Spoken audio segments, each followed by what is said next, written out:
It's titled as Understanding the Material Nature. And the previous two sessions, we covered chapter 26, which was wonderfully led by Samaksh Prabhu. In that, we saw certain technicalities and details about how the material nature is composed of, and how the Lord is working in the material nature and whatnot. So many things, the elements of the material nature and whatnot. So in this chapter, we will study a few things actually. Not so much about the technicalities of the material world, but this chapter was focused quite a bit on false ego. How do we get out of our false ego by practicing bhakti and so on. So yeah, we'll get into it as we go. So yeah, I'll share my screen now for the okay, this is not what I wanted to share. Hold on. Yeah. So yeah, we have 30 verses today. It's a short chapter relatively. So we'll have 10 verses each devotee. So we'll have three devotees read. So if anyone wants to go ahead first, they can raise their hand. Yes, Vrinda Gopi Mataji or Samaksh Babu. Hold on. Vrinda Gopi Mataji or Samaksh Prabhu, followed by Kameshwar Prabhu. And then, yeah, let's see if somebody else raises their hand after that. Hare Krishna Prabhu. Yeah. Text 1. The personality of Godhead Kapila continued. When the living entity is thus unaffected by the modes of material nature, because he is unchanging and does not claim proprietorship, he remains apart from the reactions of the modes, although abiding in the material body, just as sun remains aloof from its reflection on water. When the soul is under the spell of material nature and false ego, identifying his body as self, he becomes absorbed in material activities, and by the influence of false ego, he thinks that he is the proprietor of everything. The conditioned soul, therefore, transmigrates into different species of life, higher and lower, because of his association with the modes of material nature. Unless he is relieved of material activities, he has to accept this position because of his faulty work. Actually, a living entity is transcendental to material existence, but because of his mentality of lording it over material nature, his material existential condition does not cease. And just as in the and just as in a dream, he is affected by all sorts of disadvantages. It is the duty of every conditioned soul to engage his polluted consciousness, which is now attached to material enjoyment, in very serious devotional service with detachment. Thus, his mind and consciousness will be under full control. One has to become faithful by practicing the controlling process of the yoga system and must elevate himself to the platform of unalloyed devotional service by chanting and hearing about me. In executing devotional service, one has to see every living entity equally, without enmity towards anyone, yet without intimate connections with anyone. One has to observe celibacy, be grave, and execute his eternal activities, offering the results to the Supreme Personality of Godhead. For his income, a devotee should be satisfied with what he earns without great difficulty. He should not eat more than what is necessary. He should not live in a secluded place and always be thoughtful. Ocho. He should live in a secluded place and always be thoughtful, peaceful, friendly, compassionate, and self realized. One's seeing power should be increased matter, and one should not unnecessarily identify himself with the body and thus become attracted by bodily relationships. One should be situated in transcendental position beyond the stages of material consciousness and should be aloof from all other concepts of life. Thus, realizing freedom from false ego, one should see his own self just as he sees the sun in the sky. Thank you, Prabhu. Kameshwar Prabhu, followed by Ritesh Prabhu or Nandini Mataji. You can go till 20, Kameshwar Prabhu. Hare Krishna Prabhu. Thank you.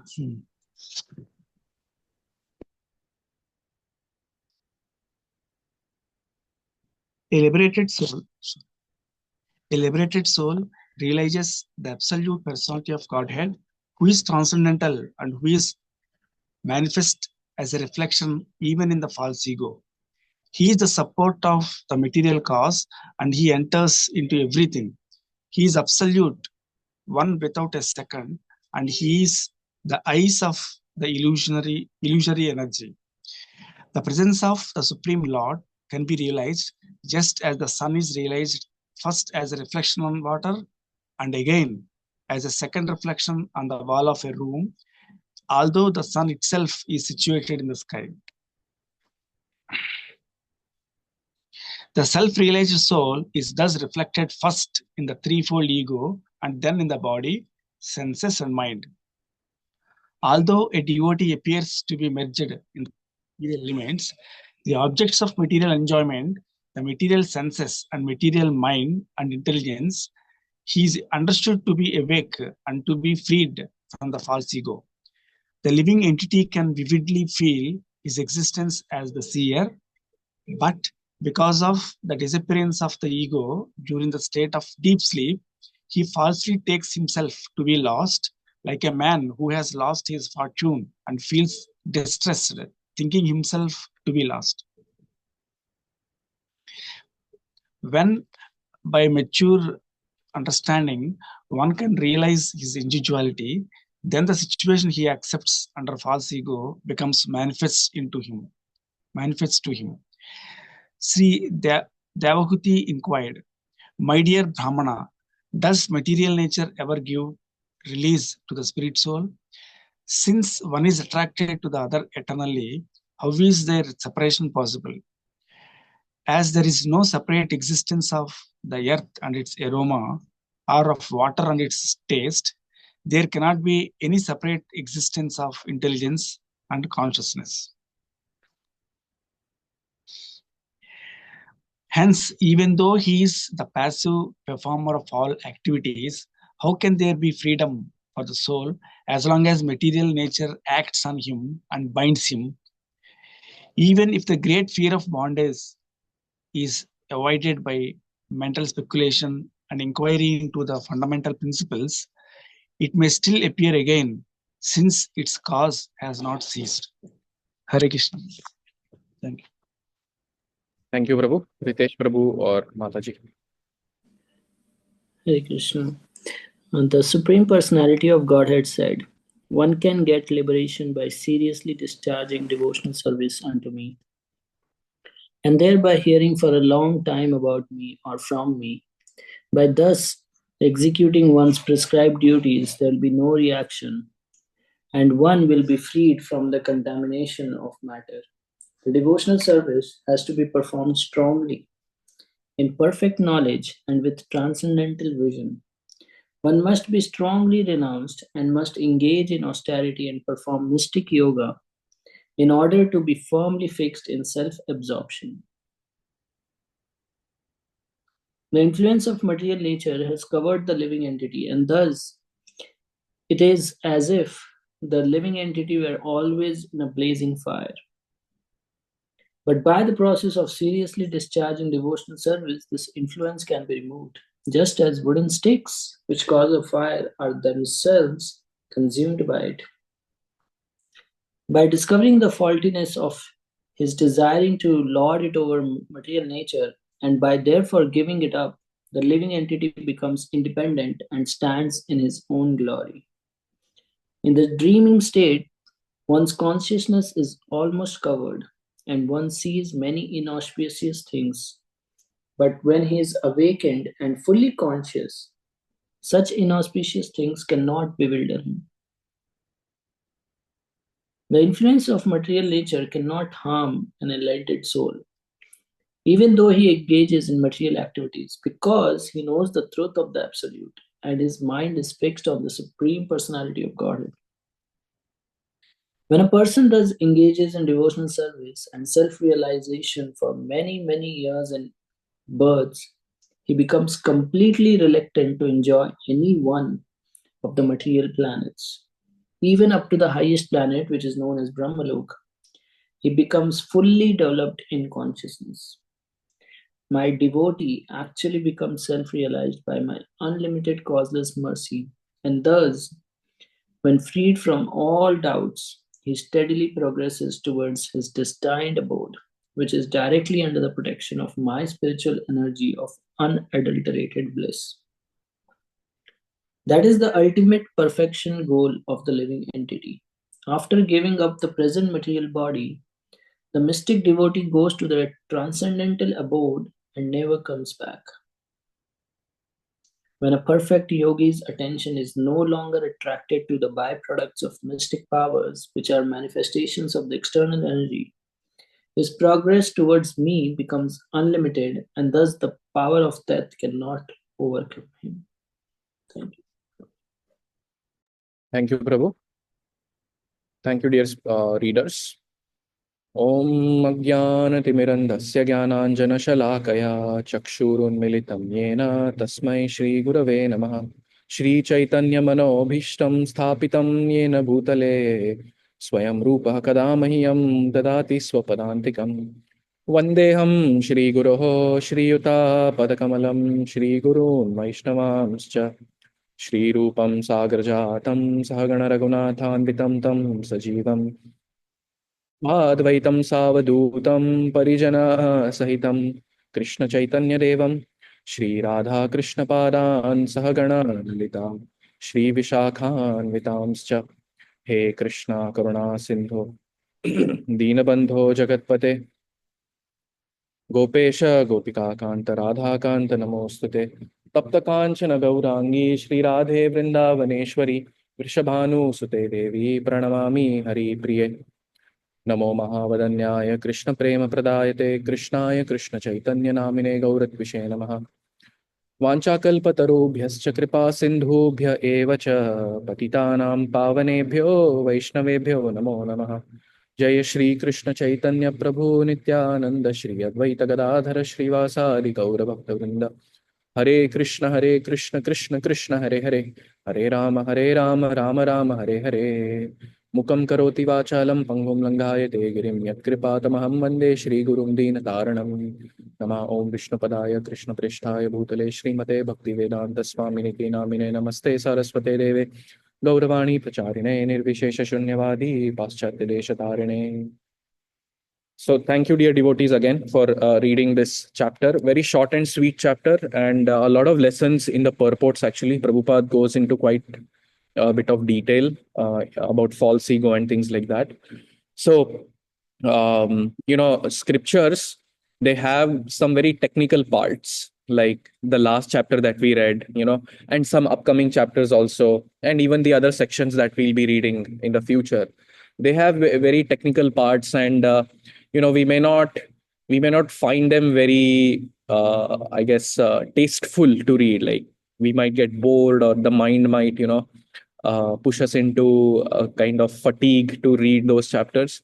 But I was hearing a talk by Vaisheshika Prabhu recently, and he made a very beautiful point. He said, even though there are these parts of scriptures that really don't they don't have that spice or masala, they're very philosophical in nature, still we should go through them.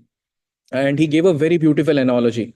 He gave the analogy that just like when we are doing Govardhan Parikrama, right? That if anyone here has done Govardhan Parikrama, there are parts of the Parikrama where the sand under your feet is very smooth and very nice. You're just walking and you're in bliss, right?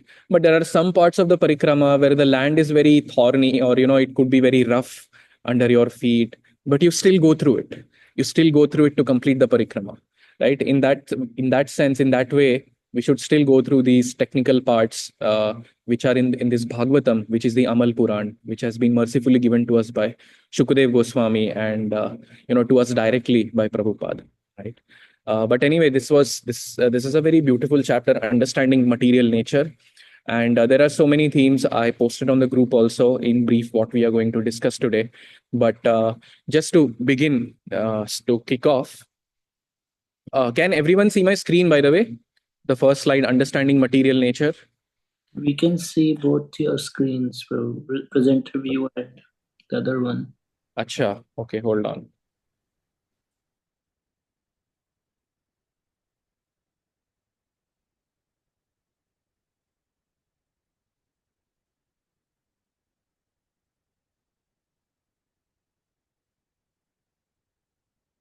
How about now, Prabhu?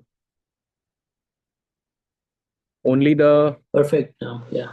okay. Thank you. So yeah, in the first four verses, Prabhupada, Kapil Dev talks about something, and I just wanted to ask you all. So action plus something, action itself doesn't give us the responsibility for doing it or the entanglement that comes as a reward for the action, right? There is something else that accompanies action. What is that? Anyone? Prabhupada mentions this term multiple times in the initial verses of this chapter in a anyone? What was the ownership or attachment, ownership of the result or attachment to the result. yes, ownership. Yeah. I mean, Prabhupada talks about proprietorship, right? So action in and of themselves, they don't get us the reaction or or rather, we don't assume responsibility, so to say, right? For the action, responsibility in the sense of the karma that we get out of the action, the proprietorship for that action, proprietorship that accompanies that action is what brings us uh, the reaction or the responsibility or the entanglement that comes because of the action, right? And Prabhupada writes in one of the purports that the false sense of proprietorship can be avoided simply by engaging oneself in devotional service under the direction of the Supreme Lord or his bona fide representative. So, in one sense, the solution to everything, solution to everything. Oh, my mind is very obstinate. Practice bhakti. Oh, my false ego is very strong. Practice bhakti. Well, I am very, I have many limitations in terms of my intellect. Oh, well, practice bhakti. Everything will go away. So, in that sense, simply by practicing bhakti, everything will happen. But yet, when we get into the nitty-gritties of these things, we understand these things much better, right? That knowledge in relation to Krishna helps us. And in that same purport, Prabhupada writes the example of Arjuna, right? Initially, Arjuna, he he didn't want to fight, right? He didn't want to fight, and he was trying to accept for himself the responsibility for killing his grandfather and teacher in the fight. But he became freed from that proprietorship of action when he acted under the direction of Krishna. So, yeah, he fought, but he was actually freed from the reactions of fighting. Although in the beginning, when he was non-violent, unwilling to fight, the entire responsibility was upon him. That is the difference between liberation and conditioning. So this is very important again. A conditioned soul may be very good and act in the mode of goodness, but still he is conditioned under the spell of material nature. A devotee, however, acts completely under the direction of the Supreme Lord. So this way, Sattva Guna also, and Gaurakumar Prabhu mentions this very often, that Sattva Guna, it sounds very nice. It looks very nice. Definitely, in comparison to the other two modes, Sattva Guna is very good. Yet, there is a pitfall of Sattva Guna. Can anyone say what that pitfall is? Yes, Samaksh Prabhu, Vrinda Gopi Mataji. Complacency, Prabhuji? Complacency. Well, in Sattva Guna, there is not exactly complacency. There is complacency on a very subtle level. I'm looking for that word, like that actual word, but that. Yes, Vrinda is saying ego boost.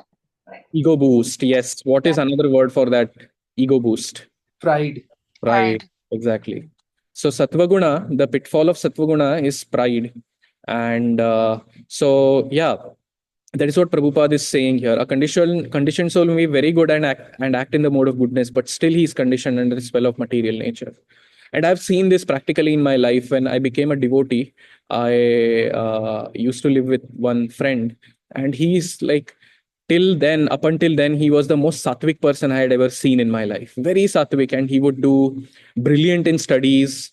He would, yeah, like everything was very sattvic about him, his lifestyle and everything. On the other hand, I was like very passionate, trying to do so many things and whatnot, sense gratification and this and that in college. But he was very sattvic.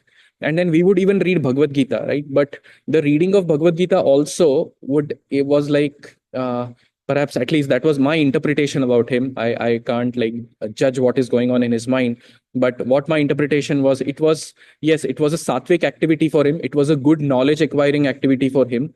But that did not really, push him to take to devotional service.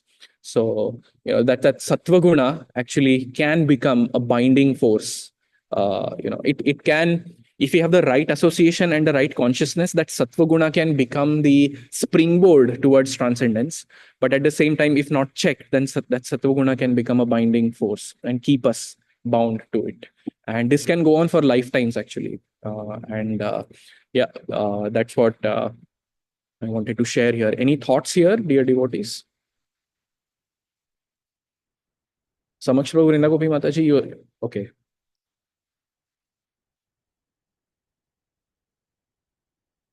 Okay, no other thoughts here. Okay, so this is the first theme that comes, the responsibility for our actions. We get entangled not because of the actions themselves, but because of our proprietorship towards those actions. And proprietorship comes because of false ego. We try to think in a wrongful manner that something belongs to me, that this action belongs to me, or the pleasure or the pain that comes out of this action that belongs to me, right? I am the proprietor. So now, what is the verse in the Bhagavad Gita that talks about this particular point? Proprietorship, very famous verse. Anyone wants to share? And I had something related. Prabhuji, Yeah. can I try? Yeah, go ahead. I had it, but I lost it. I'll come back. You can say the English, Prabhu. No need to say the Sanskrit. I mean, yeah. So it was something like one who thinks that he's the doer is Yes, Prakriti Kriyamanani is what you're talking about. Prakriti Kriyamanani Gune Karmani Sarvasha Ahankara Vimudhatma Karta. Ahankara Vimudhatma Karta Hamiti Manyate. Yes. Yes, that is one. Definitely one verse. There is another verse that Krishna talks about, and he's referring to himself in that verse. What is that verse? And he mentions this term proprietorship in that.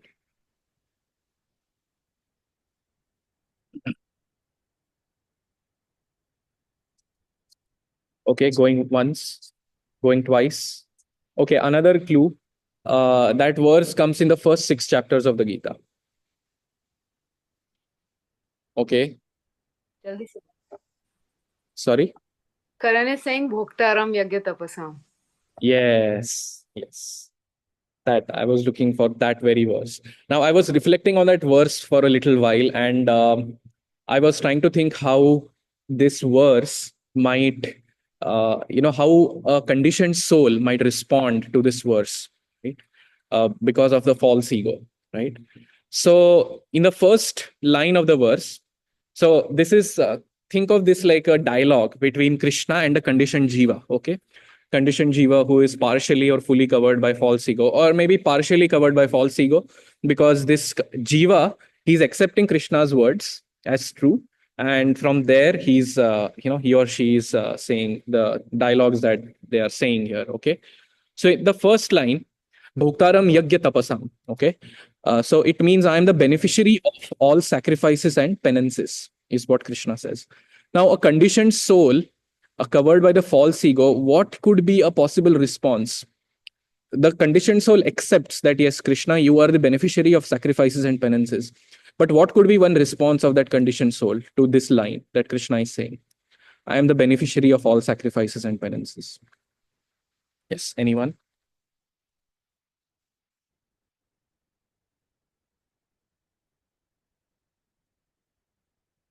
What will a conditioned jiva say? Okay, maybe this is too. It's very selfish of Krishna, maybe.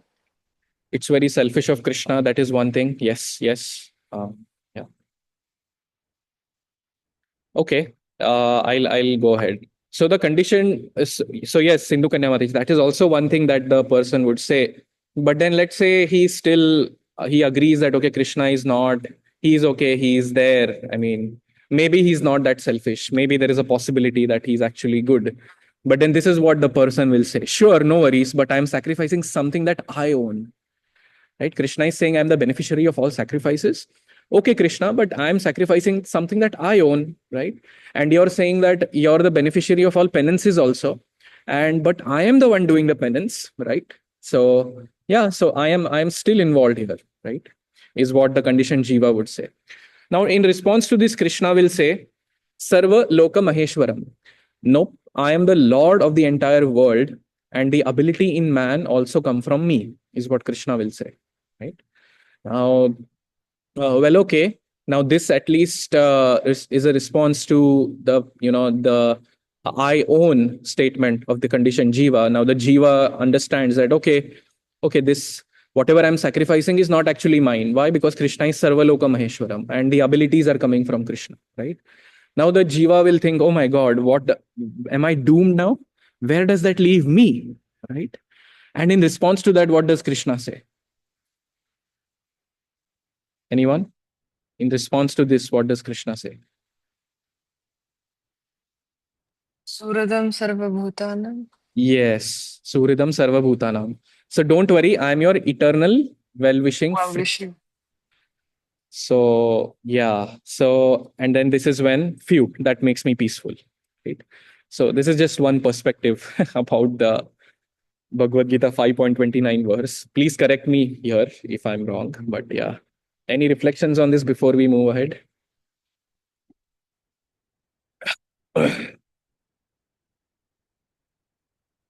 Okay. Okay, let's move ahead. So Prabhupada, in one of the purports here, and okay, this friend, Krishna is your ever well-wishing friend. That actually takes us to the next theme, which is, the only friend is Krishna. And Prabhupada writes about this in the purport. Now I wanted to open it up again a little and ask, why does worldly friendship fall short, and why? Or how does worldly friendship fall short? We've all had friends, we've all had worldly friends. So where does that friendship fall short? Anyone?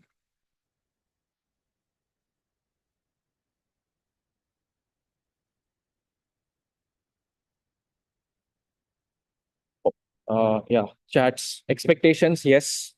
Conditional. Conditional, very good, yes. Proximity, very good, yeah, amazing.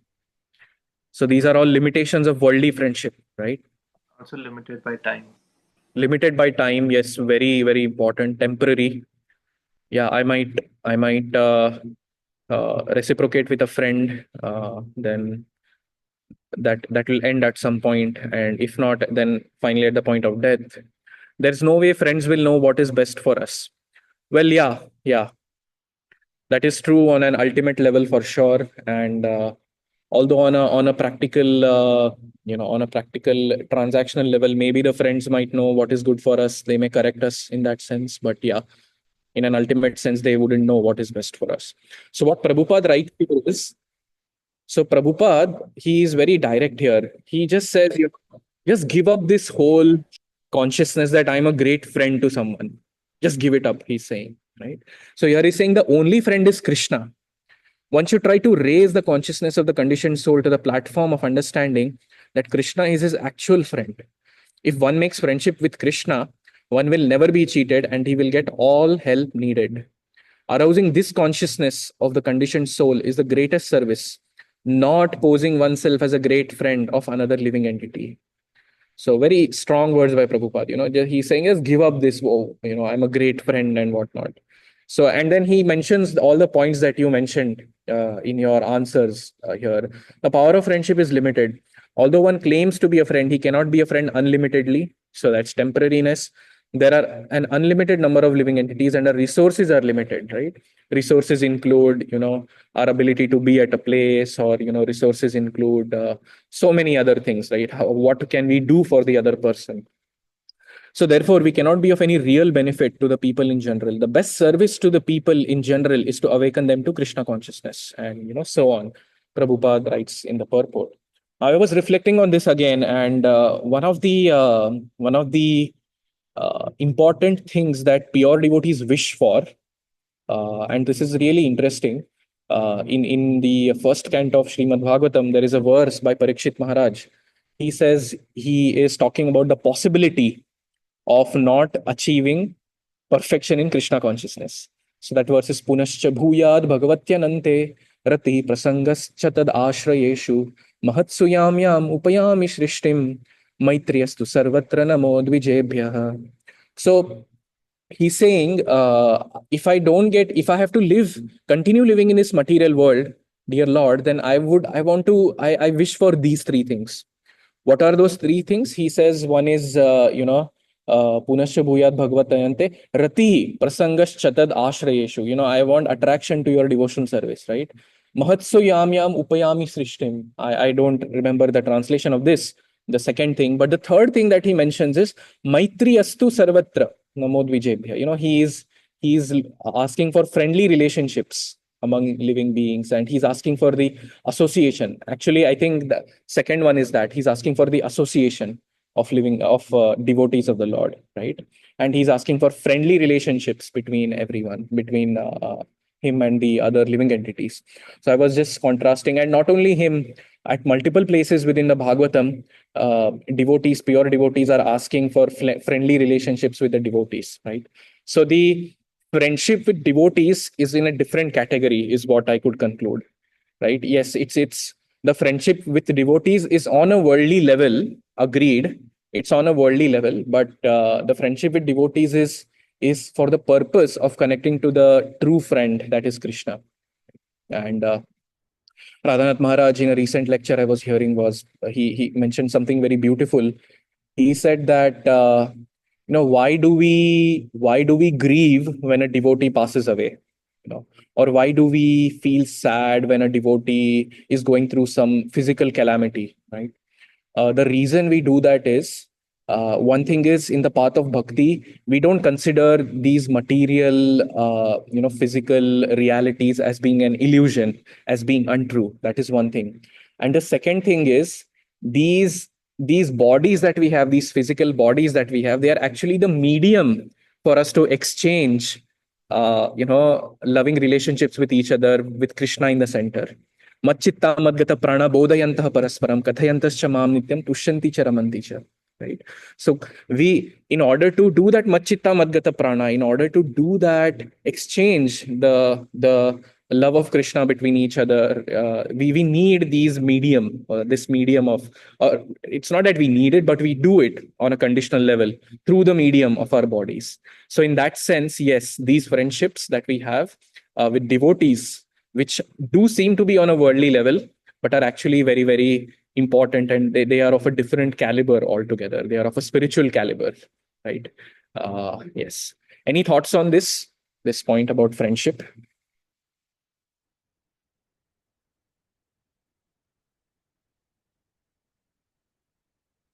Okay. Can put in the chat if you don't want to speak up, but that's fine. Okay, going once, going twice, going thrice. Okay.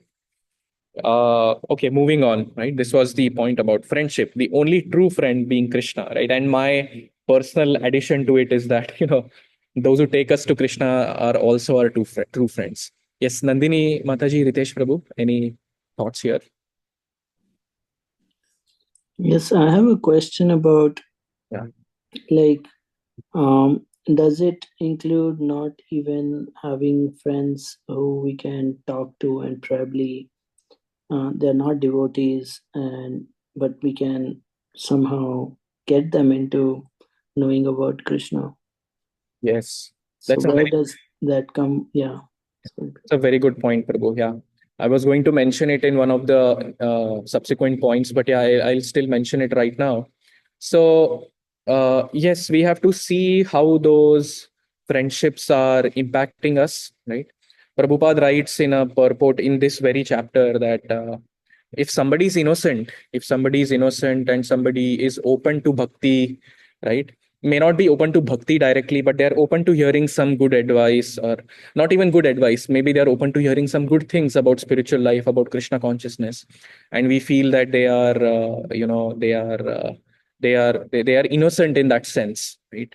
And by our being good friends with them, they may or may not take up to bhakti directly, but at least they'll feel that, they'll feel some appreciation for Krishna consciousness. Then definitely we can definitely try to associate with these people. And but at the same time, we have to be careful, because Prabhupada writes in these purports that some of them are atheistic and they're envious of Krishna. Then we have to have some caution over there, right? And yeah, this is on a level of principles, but on a practical level, we have to see how it works out. Yeah, but then what happens if it is the other way around? Like other person trying to give us advice about some things. Yeah. Yeah, where does that fit, or should we even listen, consider? You mean the other person advising us, right? Yes. Yeah, we have to see again, we have to see how it is impacting us. Is it taking us to a better place, in which we can practice bhakti in a better way, right? So we have to see all that. Right? So, but yeah, I'll come to that point shortly when we talk about one fill in the blanks in one of the slides. Yeah. Any other thoughts? Sindhu Kanya Mataji, you had raised your hands. Yeah, I think you kind of answered my question already, but I think, yeah, it was similar, but specifically, like before I became a devotee, I had very nourishing friendships with people, and it wasn't really like it didn't have anything to do with, a spiritual relationship. Like there was no religion or spirituality involved at all, but they were still very nourishing Correct. friendships I had, with a lot of trust and a lot of care. And so it's hard sometimes for me to understand how that kind of fits into this, I guess, this philosophy of like friendships not being real, or they have to be like on a spiritual level to be real. And especially if somebody is pounding on us the point, asat sangatyaga te Vaishnavachar, Vaishnavachar, asat sangatyag, that is the Yeah, exactly. Yeah.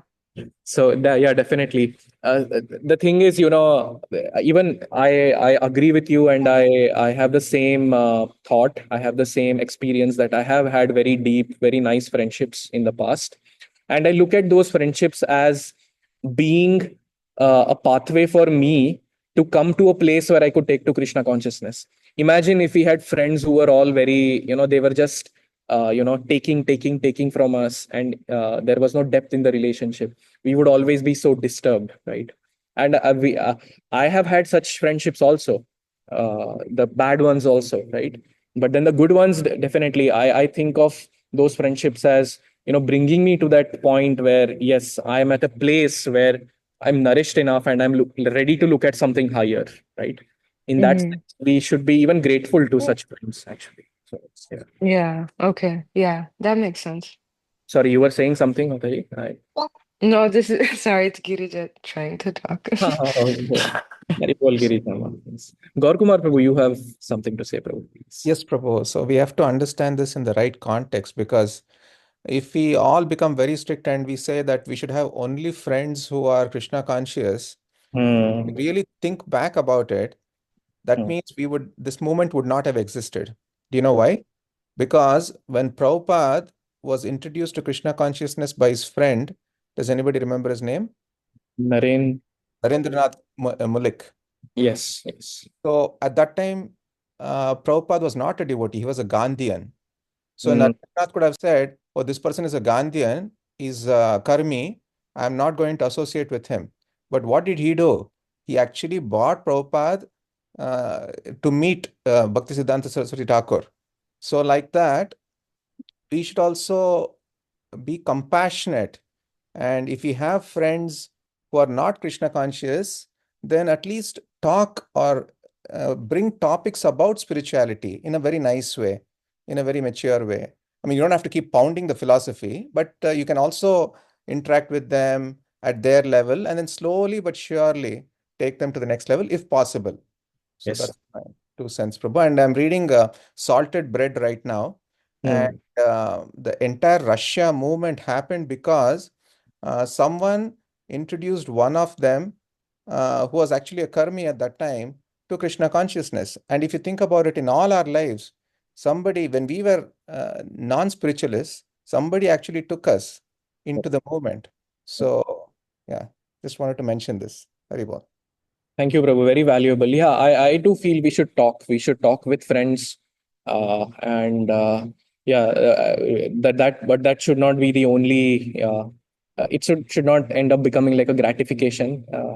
But yeah, we should try to raise the level of our friends in a compassionate way. I definitely agree with that. Yeah. I mean, life membership is exactly that, right? In ISKCON. So yeah. Anyway, yeah. Any other thoughts here? Or we can move ahead. Okay. Going ahead. So, in the verses 5th to 10th in this chapter, Kapil Dev talks about, wait a minute, even Gary and Radhanath Swami. Yes, absolutely. Wonderful example, Prabhu. Yeah.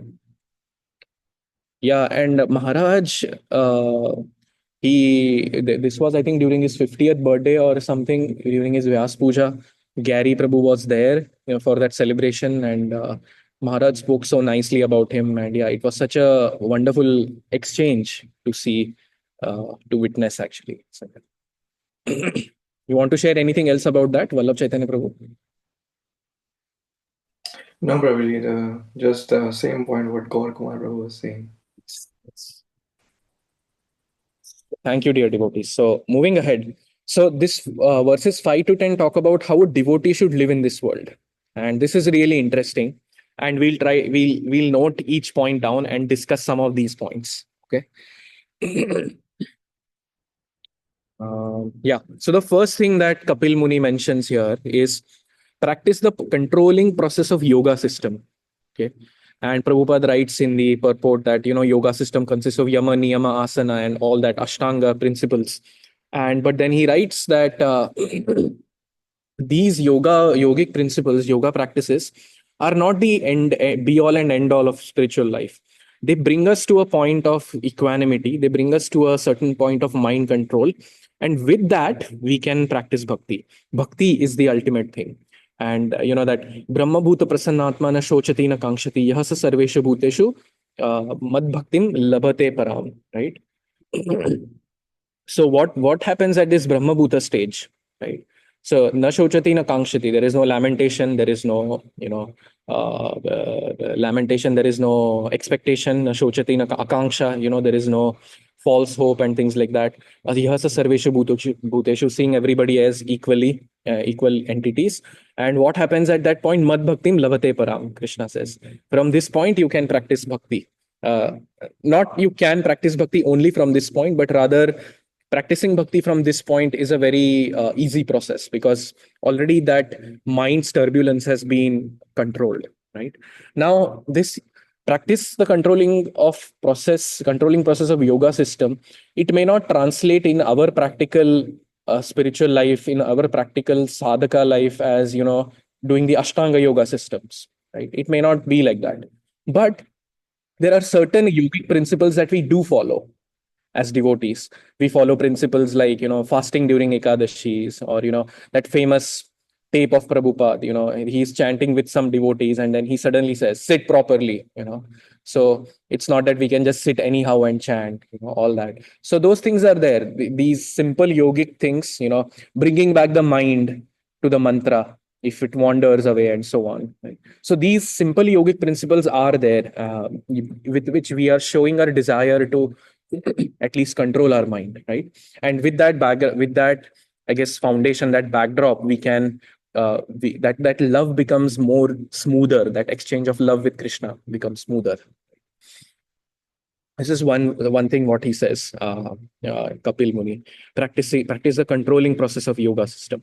Chant and hear about the Lord. So this principle has been stressed a lot in our movement also. Shravanam Kirtanam. Definitely. So there is a lot to be said about this, but we'll not get into that right now. And then see every living entity equally, without enmity towards anyone, yet without intimate connections with anyone. So this is a very interesting point. I was thinking about this. So we are supposed to see every living entity equally, right? And we are usually quoted that verse from the Gita. Which is that verse from the Gita, which tells everyone to see every living entity equally. Dhyavine sampane brahmane gavyastine sunicheva supakich pandita samadarshinaha. Yes. So we see a dog eater, an elephant, a cow, everybody equally. And what that means is, Prabhupada says, we see the spiritual spark in them, right? But still, that does not mean that we go and hug a tiger or a lion. So we still have to interact as per certain conventions, but still on an internal level, we see that deep spiritual spark in each and every living entity, right? The second point about without enmity towards anyone, right? So this is again a point that comes nirvairaha sarva bhuteshu. Bhagavad Gita also Krishna says, when that ajat shatrava shanta, ajat shatru, a devotee is ajat shatru, doesn't have any enemies, right? So although we as devotees should not see anyone as an enemy per se, but sometimes what happens is others see us as enemies, others see devotees as enemies. So that definitely we can't control, because it's their free will involved over there. And then the third point, so we don't want enmity towards anyone. We want to see everyone equally. Yet we don't want to be intimate with everyone. We don't want to be, intimately connected with everyone. We select. And in this purport also, Prabhupada writes very nicely how a devotee, he actually writes in a very vivid way. To a materialist, a devotee will say, "Yes, sir, what you're saying is right." Prabhupada actually writes that in the purport, which is very interesting.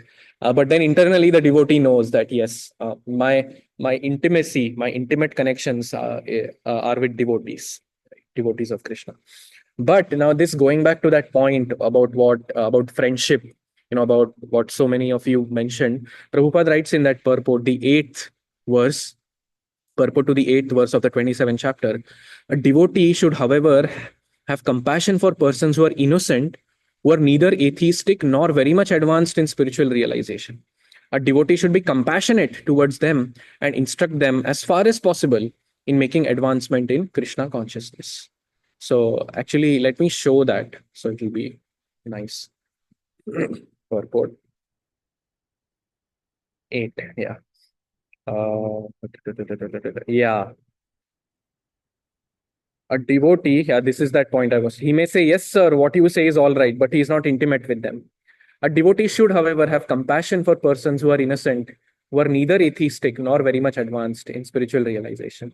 Devotee should be compassionate toward them and instruct them as much as they can, as far as possible, in making advancement in Krishna consciousness. So yeah, very nice. Prabhupada actually balances out exactly how we all did just now.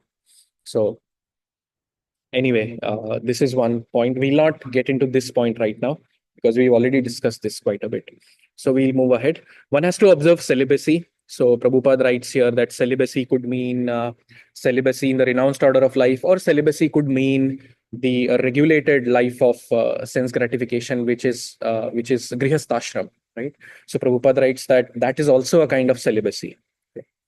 And then he said, Kapil Muni says, a devotee needs to be grave and execute his eternal activities, offering the results to the Supreme Personality of Godhead.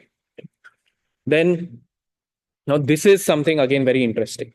For his income, a devotee should be satisfied with what he earns without great difficulty.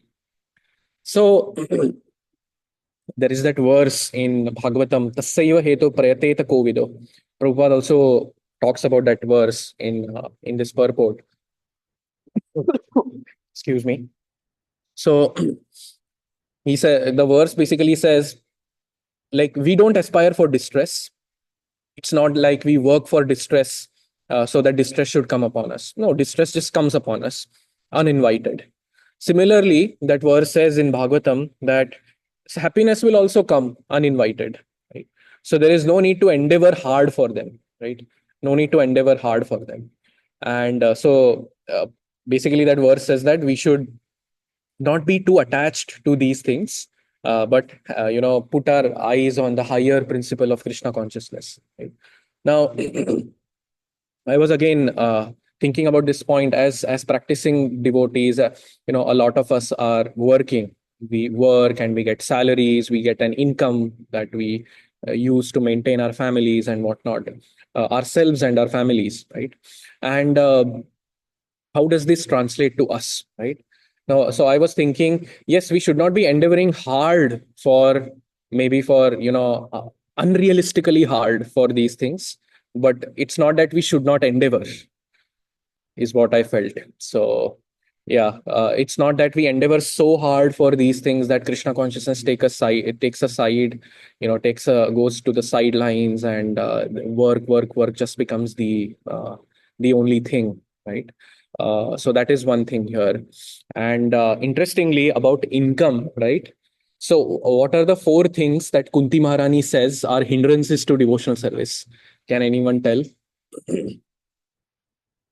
Four things she says in the Janma, Aishwarya, Shuta, Shebi. yes, and can you translate them into English? High birth, Yeah, money, lot of money. yeah, Then one who's very learned, yes, knowledge, and Shri is like beauty. beauty. Yes, exactly. Thank you. So these four things, Kunti Maharani says that these can become hindrances to devotional service. And Prabhupada writes in the purport that because of these things, one may get pride and one may not be able to feelingly call out to the Lord when we chant. Now, interestingly, this Kunti Maharani says in the first canto. In the 10th canto, Narad Muni says something else, right? I mean, he is not something else in the sense that he is contradicting Kunti Maharani, but he takes it a level deeper. So what he says is, among these four things, okay, among these four things, Janma, Aishwarya, Shruta, Shribhir, which is the most entangling? This is really interesting. And of course, since we are talking about income, the answer is obvious. Money, wealth is what is the most entangling among these four. So here, this is what Narad Muni is saying. Nahi anyo jushato joshyan buddhi bhramsho rajo gunaha Srimadad abhijatyadir yatra stri dyutam asavaha. Right? Now here he says, this is in the chapter of the deliverance of Yamal Arjuna trees. Okay. Narad Muni here is saying, among all the attractions of material enjoyment, the attraction of riches bewilders one's intelligence more than having beautiful bodily features, taking birth in an aristocratic family, and being learned.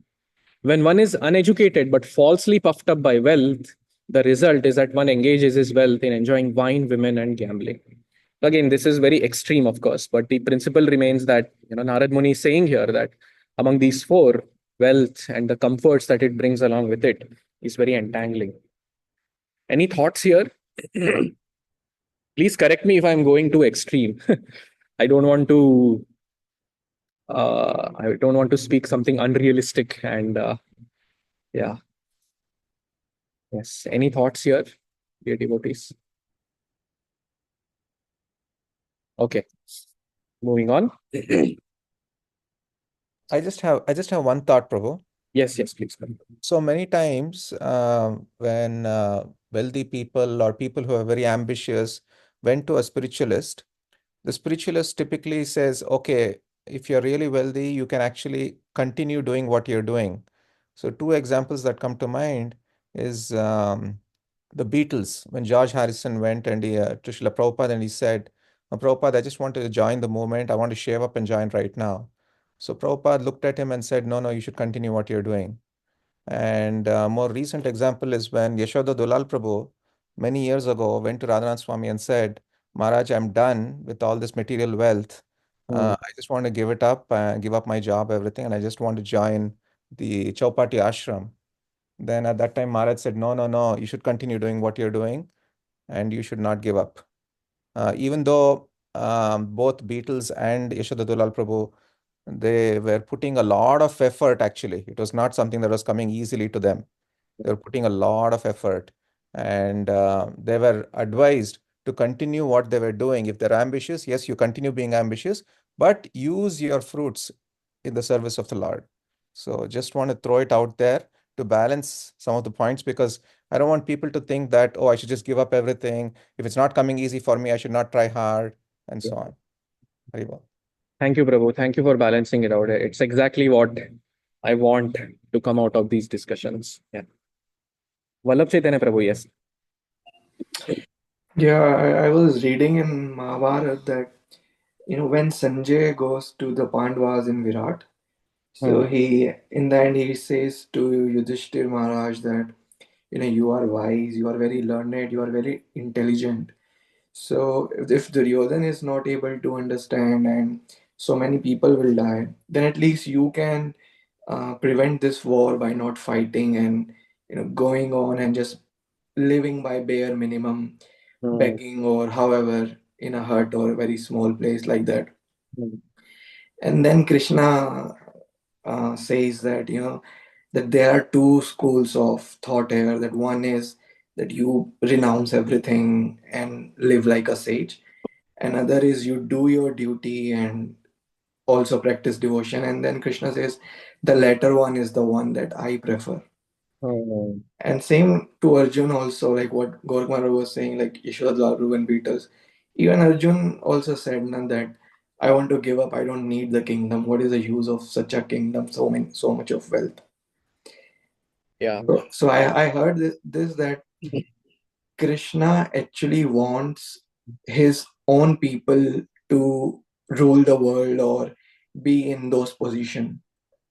The only thing is we are not ready yet because it takes a lot. Even a recent example I heard about Jay Shetty, right? He's doing so much. Yeah. So he said once that while he was meditating, and because he has done so much and he wanted to go global on his outreach and everything. So he said that the question that I was asked, he said the universe asked me a question that are you ready to take whatever it takes to go global? Like you will get so much criticism, it will take you to the other extreme. Are you ready for it? So he was sharing that's what and I also heard Radha Gopinath Prabhu say this thing that we are not ready. In fact, Krishna wants us to take those positions. Krishna wants his own people to be in this world. Yes. To lead. Yeah. Beautiful point, Prabhu. Yeah, definitely. That is true. That is true. If that is the calling, then definitely we should do it. That will actually complement our devotion service rather than contradicting it. Yeah, 100%. Thank you so much for the wonderful examples from Mahabharata and even Jay Shetty Prabhu. Okay, moving on. He should not eat more than what is necessary. Very relevant for me, and I have tried to go closer towards this principle. Anyway, you all are you all are sages. You're already there, everyone. So yeah, he should live in a secluded place. This is also very interesting. Now, secluded place, Prabhupada writes in the purport that he brings it to a practical level. So today, we can't go to a secluded place in the forest, and we don't have that spiritual advancement to be able to do that, right? So he says what seclusion means for us is actually we try to be as much as possible in the association of devotees, as much as we practically can. Yeah, that is what this secluded place means. And of course, while we take care of the other things in our life, right? Yeah, that is one thing about seclusion that Prabhupada mentions. It's not that this is a literal thing. Seclusion means, just like Prabhupada says, silence does not mean you shut your mouth and say nothing. Silence actually means we don't talk prajalpa, right? Similarly, secluded place doesn't mean we just cut off all connections with everyone, including devotees. No, that is not seclusion. Seclusion is we try to maximize our association with devotees. And yeah, and luckily today that association can happen even while sitting at home, right? We don't, thanks to all the technological advancement, we can actually sit in the peace of our home, and in fact, that way we'll be able to reflect, in one sense, more on those things. I'm not saying we should not go to temple. Not that tomorrow, devotees will wake up and say, "Oh, Jagannath Gopal said, ghar pe hi baith ke suno YouTube pe." That is not the point here. The point is that that facility is there. That facility is there when we have other things, other important things to take care of. We can connect like that. That is also association, right? Anyway, that is one thing. Always be thoughtful, peaceful, friendly, compassionate, and self-realized. Okay. Again, each of these qualities are very deep. We can talk about them a lot, but I decided not to focus on them right now. One's seeing power should be increased through the knowledge of spirit and matter.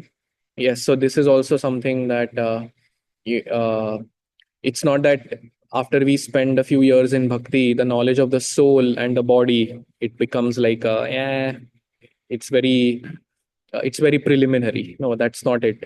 I had heard this many years ago that somebody, I think Maharaj and Jananivas Prabhu, or somebody, Maharaj and someone, another god brother of his, they were talking for a long time, and they were just talking about the second chapter of the Gita, about soul and body and whatnot, the difference between matter and spirit and whatnot, right? So these basics have all they help us, actually. They help us on a practical level to discriminate between what is temporary, what is permanent, and that way give us a perspective. Then now, one should not unnecessarily identify himself with the body and thus become attracted by bodily relationships. This is also something that needs to be discussed, because this can also be taken to an extreme, and be thought that, oh, this is all these bodily relationships are all nonsense, they should be given up and whatnot. And I have seen examples like this in Pune, where grihastas who have teenage sons, wife and teenage sons, they were like so in the name of Tivrena Bhakti Yogena, they put their family under such a lot of difficulty that the wife at one point had to leave home with a kid. So yeah, it's just that is not what this means, actually. And Prabhupada also says in 13.10, in Bhagavad Gita 13.10, Krishna mentions the what constitute knowledge. And one of the things he mentioned is putra dara grihadishu, asaktir anabhishwangaha putra dara grihadishu. So detachment from family, right? Putra dara, wife, children, etc. But then in the purport itself, Prabhupada writes that it is natural to have affection for these bodily relationships, Prabhupada writes. So he's not denying that. So it is natural to have that affection. So the way I understood that, again, this is that the bodily relationship should not become the only basis for our existence. We should have our eyes set again on spiritual life and a higher goal. And better than that is we could try to engage our families in Krishna consciousness. So this definitely doesn't mean we start, I push Prithu away now when I go home and I say, no, I just read in the Kapil Muni's verses that should not be attached to bodily relationship. Now, that's not the point. Anyway, any thoughts on this, on any of these points before we move ahead, dear devotees? Hare Krishna Prabhuji. Yes. I was just wondering, so all of these examples that we are talking about, right, are clearly someone had like taken up Krishna consciousness, and then they were like, they're reading shastras or hearing from others or getting inspired by others, and then there are in few cases there are some extreme steps that you just mentioned. So I'm curious to know why would someone do that? And the main reason for me asking that is I also think it's important for everyone to do self-reflection. Even in their spirituality, okay, I'm chanting, I'm reading every day, but what is it doing to me? Has there been any transformation? What is my thought process now looking like? And because when someone makes a very extreme decision like this, extreme decision, can you give an example, Mataji? Like extreme like decision like of a relationship. yeah, for like discarding the family, and I'm asking this because there were some examples that I've seen even in our community here, and then and someone actually asked this to Maharaj with Hmm. their like family right around by them, and Hmm. they're like, I don't think I want to be with my family anymore, like what do I do? And I was just trying to put myself in that wife's position, and how would I feel about it if somebody was like asking me. So maybe it's their calling. I don't know, I don't want to talk about that, but I don't think everybody takes that decision in the right frame. And this is just one example. I'm just saying, Hmm. cutting a relationship with parents, or like cutting relationship with like nourishing friendships that Sindhu was like talking about. Um, Hmm. is there any self-reflection that should go on before we? How do we make sure we are taking these decisions for the right reasons, and not because we want to prove our devotion to like someone? Or, Hmm. um, Yeah, how well, do we keep a check on ourselves? yeah, that you exactly mentioned what you kind of answered your question also. Like, are we doing that just to show our devotion, or are we doing that? Why are we doing that? Like a real core motivation, right? We have to see. And as far as this thing about cutting down, see, we have to see. Like, I know brahmacharis Hmm. who they join brahmachari ashram, and they, as an etiquette, they have to go and tell the parents that, okay, now I'm going to join ashram. And for some devotees it's a lifelong thing, right? That it's Yeah. nature, it's not their nature to be in the world, it's a lifelong thing. And then the Mm. parents, they react in a very, very emotional way, they cry. Right. It's just so painful to them, right? Right. Now, the one thing that needs to be understood here is that a kid becoming a brahmachari does not mean that he or she is cutting down all their ties with the family. No, that's not what it means. That is absolutely not what it means. A person like Maharaj, a person like Radhesham Mm. Prabhu, we Mm. see them as so much renounced and compassionate. They Mm. actually they were so nice with their parents. They were so nice with their parents. So Mm. sometimes it's the misconception of the other person also, that they are perceiving it as if we are cutting down that relationship, but actually we are just we may be raising the level of the relationship to a higher level, right? That is one point. So Mm. see, the other point is we have to really see whether a relationship, like take for example friendship, right? Mm. I have had friends who would suck out so much energy from me, Yeah. mental Yeah. energy, especially emotional energy. It would just become too much for me. Like it would Mm. Yeah. be like when I would sit to chant, I would be like, Mm. my Lord, what is going on? That kind of a thing. Uh, So that kind of, if that happens, then we have to evaluate. We have to honestly evaluate yeah. what's going on. And we may not do it to show others. We may not do it to show others, oh, how nice a devotee I am and all that. We may just do Mm. it genuinely to have a Yeah. healthy self-respect and to have a healthy Yeah. spiritual life. Right. So yeah, that point is also there. We have to balance that out. We have to balance out Mm. compassion with self-respect. Does not mean that in the name of being compassionate we just Mm. ourselves so much that it's just it's causing harm to our devotional life, to our emotional health, and what. Yeah. So we have to think all that. And yeah, Yeah. sometimes it does take a little bit of introspection, guidance from others, and guidance from those Yeah. who actually are well wishers, and that way we can Yeah. make those decisions. But yeah, it's not easy. It's not easy to make those decisions. Yes, Sindhu Kanya Mata, Yeah. you have something to say.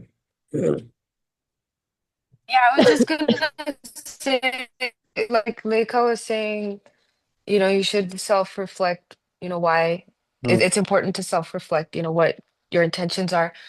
Just regarding that, Mm. I think, yeah, if you are wanting to be a brahmachari or leave your family or not be involved with your relationships around you, you should really look into, I mean, whoever is thinking like that should really look into the intentions behind why they are having thoughts like that, because the material world is hard to live in, and maintaining Yeah. relationships in the world is one of the hardest things in the material world. And so, yeah, if you're being troubled by your Yeah, responsibilities of your family, and you're feeling overburdened by by them, which is the case with probably everyone around you, and that's the reason why you want to leave everything yeah, and go and stay in a secluded place, then that's not a good reason yeah, at all. yeah, You're just running away from it. It has nothing to do with spirituality. You're just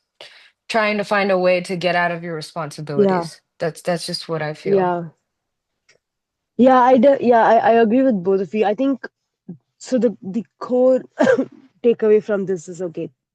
You're making, excuse me. Um, you're making a decision, and I think the core takeaway is keep asking why. Okay, why are you making this decision, or like what is, um, that can also become like too paralyzing as well. But then, yeah, yeah, I was just asking this because I'm seeing a lot of those decisions and around me, and it is always like um it has always troubled me to some degree, questioning as to like why this decision. um so I just wanted to like bring it up. Thank you, Prabhu, and thank you, Sindhu. Thank you, Mataji. Very nice question. But yeah, we need guidance. We need introspection for sure. Yeah, 100%. Thank you, Prabhuji. So moving on. So I guess we are already 2 minutes away from 10. So this is just a fun activity. Fill in the blanks. It's a fun activity, but it has very important implications to our spiritual life, right? Dash of dash is necessary for prosecuting Krishna consciousness. Anyone?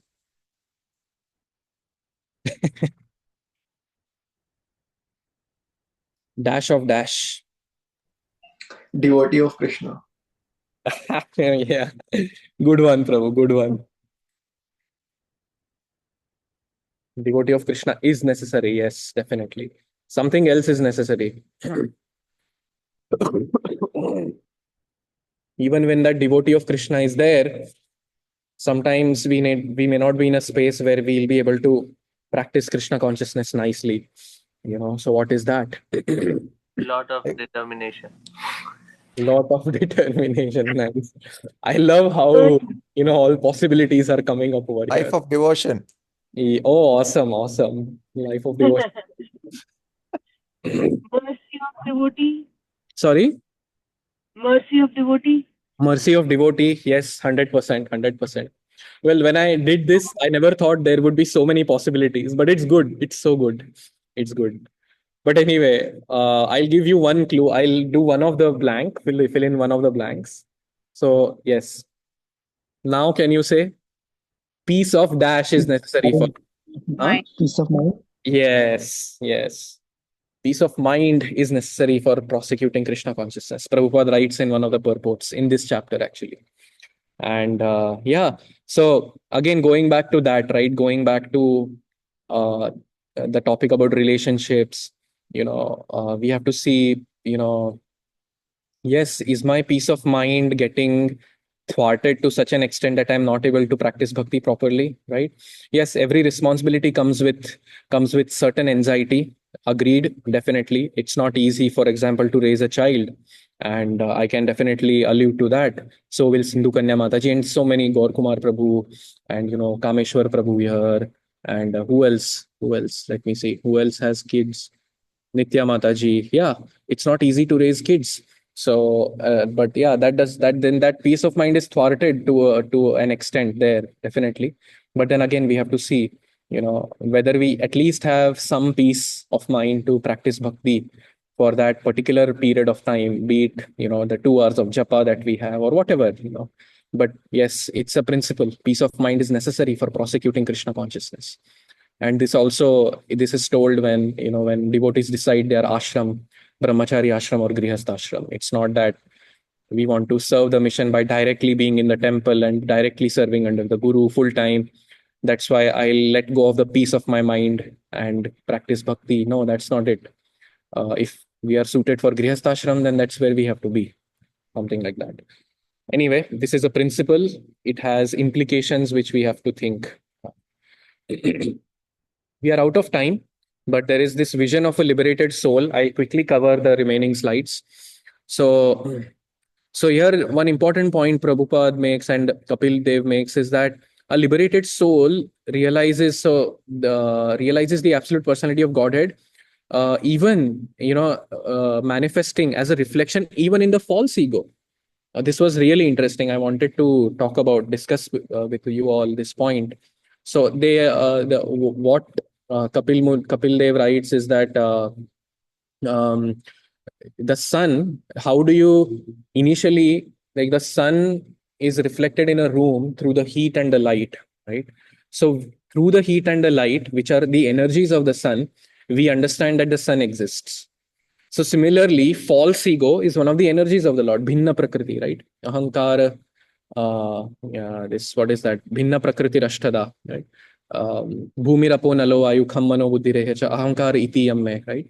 So the false ego is also an energy of the Lord, and a pure liberated soul actually realizes that even in that false ego, there is a reflection of the Lord, right? And I'm not at that level, so I don't have realization on this point at all. But anyway, that is what is the verse. And then I mentioned about the sun analogy. And then there is a hope-giving passage that Prabhupada writes here. So it is stated in the Bhakti Rasamrit Sindhu that one who has engaged everything, that is his vital energy, his wealth, and his intelligence, and his words, in the service of the Lord, or who desires to engage all these in the service of the Lord, no matter how he is situated, is considered to be a liberated soul or Satyadrik. Such a man has understood things as they are. So sometimes, given situations, we may not be able to intensely, do things that we may hope to do, but then that intense desire to do those things is also good enough, is what this Bhakti Rasamrit Sindhu passage is saying, right? Again, this has to be taken in perspective. It does not mean we give up our basic sadhana practices in the name of saying that, oh, I have a desire to do them. No, that is not the point here. But yeah, that is why I wanted to discuss. And then finally, there is a Q&A that happens between Devahuti and Kapil Muni, which is, she says, yeah, all what you're saying is okay, but does it really happen that the material nature lets go of the soul? Is it really possible? So because the attachment between material nature and jiva through the false ego has been eternal, it has been eternally existing, right? Since time immemorial is what Prabhupada says. So is it really possible to attain freedom? And there Kapil Muni writes he speaks a lot of things, but one thing he writes in one of the ending verses is that my devotee actually becomes self-realized by my unlimited causeless mercy, right? So Daiviya Esha Gunamai Mama Maya Duratyaya Mamevaye Prapadyante Maya Metam Tarantite. Krishna is saying in the Gita that this material nature of mind, consisting of the modes of the material nature, is very difficult to overcome. But it can be overcome if Mamevaye Prapadyante, if one surrenders unto me. Maya Metam Tarantite. Okay, so that's all I had. Any final reflections, dear devotees, before we close today? Sorry if I made any strong points. I definitely don't want to say something that is out of balance. We have to balance things out, and certain things, when we take them at the face value and we don't understand the deeper principle at play in those things, in those words, then we may be misled. And through the association of devotees, through the mentorship of devotees, we can actually come to that balanced platform. So yeah. Okay, if no other thoughts, then yeah, let's wrap it up. Vancha kalpatarubhyascha kripa sindhubhya eva cha patitanam pavanebhyo vaishnavebhyo namo namaha. Anantakoti Vaishnava Vrinda ki jai, Srila Prabhupada ki jai. I just wanted to mention how nice this class was, Jagannath Gopal Prabhu. Even though it was a very philosophical chapter, you brought out 4 or 5 different interesting points to discuss, and also with the fill in the blanks and the questions, and you made it really interactive and made us all think this is how I feel that the classes should be. So thank you so much for leading by example. Wonderful. Thank you, Prabhu. Thank you. Happy to be of service. Hare Krishna. Hare Krishna, everyone. Take care.